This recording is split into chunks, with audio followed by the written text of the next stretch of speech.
Sono trascorsi 133 giorni dalla delibera di governo sul disegno di legge relativo all'estensione a 15 anni delle concessioni in favore delle imprese balneari dell'isola e da allora è calato il silenzio più totale. CNA Balneare Sicilia lancia l'allarme e annuncia azioni di protesta eclatanti dopo aver raccolto il disagio e la sofferenza degli oltre 3.000 concessionari che operano nel territorio regionale.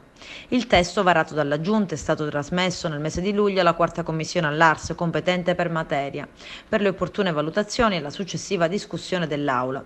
Ma nessun passo in avanti è stato compiuto, tutto fermo al palo, anzi si attende un'audizione richiesta più di un mese fa. L'estensione della concessione al 2033 è stata prevista dalla legge di bilancio del precedente governo nazionale, approvata a fine del 2018. Sono trascorsi 10 mesi. A preoccupare è la continuità aziendale delle imprese, scrive CNA Balneari Sicilia.